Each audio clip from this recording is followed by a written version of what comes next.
എത്തിപ്പടുത്തത് നേരിന്റെ മാർഗമേടാ, ഞെട്ടി വിറയ്ക്കുന്ന കൂട്ടങ്ങൾ വേറെയടാ. മുസ്ലിം ലീഗെന്നും ജീവന്റെ ജീവനടാ, മുണ്ടും ലീഗിന്റെ മഹിമകളേറെയടാ.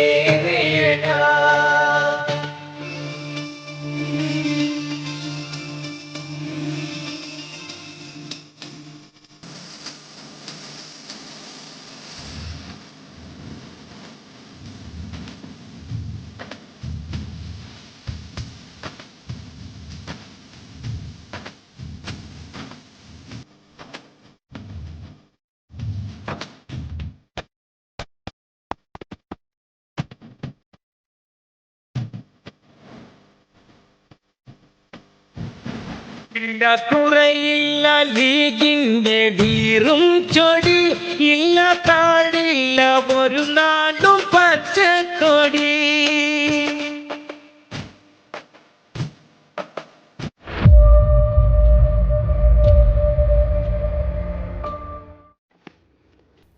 അസ്സലാമു അലൈക്കും വറഹ്മത്തുള്ളാഹി. പ്രിയമുള്ളവരെ, നമുക്കൊരു സന്തോഷമുള്ള കാര്യമെന്ന് പറഞ്ഞാൽ ഇപ്പോൾ നമ്മുടെ കേരളത്തിൽ ഒമ്പിച്ച വിജയമാണ് UDF-ന്.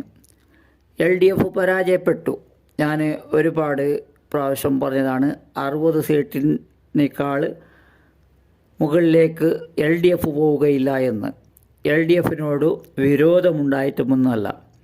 LDF എല്ലാ സമയത്തും സഹകരിച്ച ഒരു പാർട്ടിയാണ്. എങ്കിലും സ്ഥിരമായി ഒരു പാർട്ടി ഭരിക്കാൻ പാടില്ല എന്നുള്ള നിലപാടാണ് നമ്മുടേത്. ഈ സന്തോഷമുള്ള ഈ സമയത്ത് ഒരു ഉസ്താദിൻ്റെ ഒരു കുത്തിത്തിരിപ്പ് വാക്കുകൾ അത് നമ്മൾ കേൾക്കണം. അപ്പൊ വോട്ടെണ്ണുമ്പോൾ ഒരു ടീം ജയിക്കും, ഒരു ടീം തോൽക്കും. പക്ഷെ ഞാൻ പറയുന്നത്, ആര് ജയിച്ചാലും ആര് തോറ്റാലും പരിശുദ്ധ ഇസ്ലാമിന്റെ നിയമങ്ങൾ ലംഘിച്ചുകൊണ്ട് അമിതമായ ആഹ്ലാദ പ്രകടനങ്ങളിൽ എന്റെ പ്രിയപ്പെട്ട വിശ്വാസികളെ നമ്മളാരും പങ്കെടുക്കരുത്. നമ്മളെ മനസ്സിലുണ്ടാകും നമ്മൾ വോട്ട് ചെയ്ത സ്ഥാനാർത്ഥിയാണ് ജയിച്ചത് അല്ലേ, അല്ലെങ്കിൽ നമ്മൾ വോട്ട് ചെയ്ത സ്ഥാനാർത്ഥി തോറ്റു, ഒരു ദുഃഖം ഉണ്ടാകും. അത് സാരില്ല. ഇത് ശാശ്വതമായ വിജയമോ ശാശ്വതമായ തോൽവിയാണോ? ഇല്ല. ഒരു 5 കൊല്ലം ഏറി വന്നാൽ ചിലപ്പോൾ അതിന്റെ മുമ്പ് തന്നെ തെരഞ്ഞെടുപ്പ് വരും. അത്രയേ ഉള്ളൂ ഈ തോൽവിയുടെയും ഈ വിജയത്തിന്റെ ഒക്കെ കാലാവധി. പക്ഷേ ഞാൻ പറയുന്നു, ഇത്ര യുവാക്കളാണ് നിസ്കാരം ഖളാ ആക്കി, സുബ്ഹാനല്ലാഹ്, ബാൻഡ് വാദ്യങ്ങളും പടക്കം പൊട്ടിക്കലും അങ്ങനെ ആഘോഷങ്ങളിൽ അള്ളാഹുവിനെ മറന്നു പോകരുത്. പ്രത്യേകിച്ച് സഹോദരിമാര്, ഇസ്ലാം ഉൾക്കൊള്ളുന്ന സഹോദരിമാരാണെങ്കിൽ ഞാൻ പറയുന്നു, നിങ്ങൾ പുരുഷന്മാരെ പോലെ റോട്ടിലിറങ്ങി ഡാൻസ് ചെയ്യാനും പാട്ടുപാടാനും കളിക്കാനും മതം നിങ്ങൾക്ക് അനുവാദം നൽകുന്നില്ല. നിങ്ങളുടെ ശരീരത്തിന് ഹിജാബ് വേണം, നിങ്ങൾ പുറത്തിറങ്ങുന്നതിന് പ്രത്യേകമായ സാഹചര്യം വേണം. അതെല്ലാം ലംഘിച്ചുകൊണ്ട് ഈ വിജയത്തിന്റെ ആഹ്ലാദത്തിൽ മതത്തിന്റെ നിയമങ്ങൾ മറന്നുകൊണ്ട് നമ്മളിങ്ങനെ തുള്ളിച്ചാടി കളിക്കുന്നത് വളരെ ശ്രദ്ധിക്കണമെന്ന് ഓർമ്മപ്പെടുത്തുകയാണ്. പ്രിയമുള്ളവരെ, എനിക്കതിൽ ഒരു 2-3 വാക്കുകൾ, അദ്ദേഹത്തിൻ്റെ വാക്കുകൾ വളരെ വളരെ വേദനിച്ചു എന്ന് പറയാം. ചിലതിൽ അഭിപ്രായവും പറയാനുണ്ട്. ഒന്നാമത്തെ വേദനിച്ച കാര്യമെന്ന് പറഞ്ഞാൽ, ഏറി വന്നാൽ 5 കൊല്ലം, അതല്ലെങ്കിൽ അതിന് മുമ്പ് തന്നെ തിരഞ്ഞെടുപ്പ് വരുമെന്നും, അതിന് മുമ്പ് തിരഞ്ഞെടുപ്പ് വന്നാൽ ജനങ്ങൾക്കാണ് കഷ്ടം, ജനങ്ങൾക്കാണ് അതിൻ്റെ ഇതായിരിക്കുന്ന നഷ്ടങ്ങൾ. അപ്പോൾ അതൊരു നല്ല വാക്കല്ല, അതൊരു വയറുവേദനയുടെ വാക്കാണെന്ന് ഞാൻ പറയുന്നു. അതൊരു വയറുവേദനയാണ്. മുസ്ലിം ലീഗിനോടൊരു എതിർപ്പുള്ള, ഒരു UDF-നോടുള്ള ഒരു എതിർപ്പ് പോലെയാണ് ഇവിടെ കാണുന്നത്. അദ്ദേഹം ഏത് രീതിയിലാണ് പറഞ്ഞതെങ്കിലും അവിടെ അധികാരത്തിലേക്ക് എത്തിയതേ ഉള്ളൂ. അധികാരത്തിൽ കസാലയിൽ ഇരുന്നിട്ടില്ല, അധികാരം തുടങ്ങിയിട്ടില്ല. അപ്പോൾ ഏറിപ്പോയാൽ 5 വർഷം, അതല്ലെങ്കിൽ അതിനു മുമ്പ് തന്നെ തിരഞ്ഞെടുപ്പ് നടക്കുമെന്ന് പറയണമെങ്കിൽ 1 വർഷമെങ്കിലും അവർ ഭരിച്ചിട്ട് വേണ്ടി നമുക്കതിൻ്റെ ഒരു കാൽക്കുലേഷൻ, അതിൻ്റെ ഒരു കണക്ക് കൂട്ടണമെങ്കിൽ. അതുകൊണ്ടാണ് അദ്ദേഹം പറഞ്ഞത് അത് ഒട്ടും ശരിയല്ല. നമ്മൾ സന്തോഷിക്കണം. സന്തോഷിക്കുന്ന സമയത്തും നമുക്ക് ദുഃഖമെങ്കിൽ, ഒരു വയറുവേദന വരികയാണെങ്കിൽ അതിലൊരു കാര്യവുമില്ല.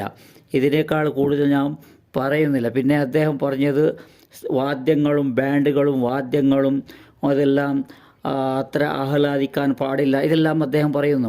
ഈ ബാൻഡ് വാദ്യങ്ങൾ ഉറൂസ് ഉത്സവത്തിൽ നടക്കുന്നു, അതിനെപ്പറ്റി ഇദ്ദേഹം പറഞ്ഞത് എവിടെയും ഞാൻ കേട്ടിട്ടില്ല.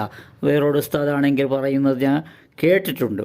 അപ്പോൾ അത് ഇദ്ദേഹത്തിന് അത് കണ്ടില്ല, കാണാതെ ആയിപ്പോയോ എന്നുള്ള ഒരു സംശയമാണ്. ബാൻഡ് വാദ്യങ്ങളും വെടിപൊട്ടിക്കലും ഇതെല്ലാം ആഹ്ലാദിക്കലും ഇതെല്ലാം ഒരുപാട് മജ്ലിസുകളിലും അതുപോലെ ഉറൂസ് ഉത്സവത്തിലും ഇവർ ചെയ്യാറുണ്ടല്ലോ. അതുകൊണ്ട് പടക്കം പൊട്ടിക്കുന്നു. ഇതെല്ലാം സ്ത്രീകൾ പുറത്തു വരുന്നത് ഇത് ആദ്യമായിട്ടൊന്നുമല്ല. ഒരുപാട് മജ്ലിസുകൾ, നൂറെ ഹബീബെ, നൂറെ അജ്മീരെ, പിന്നെ എന്തെല്ലാം ഉണ്ടോ അതെല്ലാം ഇവർ ഈ സ്ത്രീകൾ പോകും. അവരെല്ലാം സ്ത്രീകളും പുരുഷന്മാരും എല്ലാം ഒന്നിച്ചും പോകും, വെവ്വേറെയായി പോകും. എല്ലാം ഇവിടെ സമസ്തയുടെ കാര്യങ്ങളും 100 വർഷം ഇതെല്ലാം ഇത് രണ്ട് സമസ്തയുടെ കാര്യവും കൂട്ടിച്ചേർത്ത് പറയുകയാണ്. ഇവർ ചെയ്യുന്ന രണ്ട് ഭാഗത്ത്, രണ്ട് സമസ്തയിൽ ചെയ്യുന്ന കാര്യവും അതും അബദ്ധങ്ങളാണ്. സ്ത്രീകൾ വരുന്നു, ആ സമയത്തും ഇദ്ദേഹത്തിൻ്റെ നാക്ക് പൊങ്ങിയിട്ടില്ല എന്നാണ് പറയാനുള്ളത്. ഉസ്താദിനെ കുറ്റം പറഞ്ഞു എന്ന് ചിലരെങ്കിലും ഇപ്പോൾ കമൻ്റ് ഇടാൻ വരും. അത് സാരമില്ല. അവർ പറയുന്നതിന് അനുസരിച്ച് അവർ പറയുന്നത് നമുക്ക് ഇഷ്ടപ്പെട്ടില്ലെങ്കിൽ, നമുക്കെന്ന് പറഞ്ഞല്ല, ആരും ഇഷ്ടപ്പെടുന്ന വാക്കുകളല്ല അദ്ദേഹം പറഞ്ഞത്. അതുകൊണ്ടാണ് ഇത്ര പറയാൻ കാരണം. അതാണ് ഇവിടെ എനിക്ക് നിങ്ങളോട് പറയാനുള്ളത്. 5 വർഷത്തോളം നമ്മുടെ മുസ്ലിം ലീഗ് ഭരിക്കട്ടെ, നല്ല രീതിയിൽ ഭരിക്കട്ടെ. അത് നമ്മുടെ UDF ചേർന്നും കൊണ്ട് നല്ല രീതിയിൽ ഭരിക്കട്ടെ, ജനങ്ങൾക്ക് ഉപകരിക്കട്ടെ എന്നാണ് പറയാനുള്ളത്. ഇൻഷാ അല്ലാഹ്. അസ്സലാമു അലൈക്കും വറഹ്മത്തുള്ളാഹി.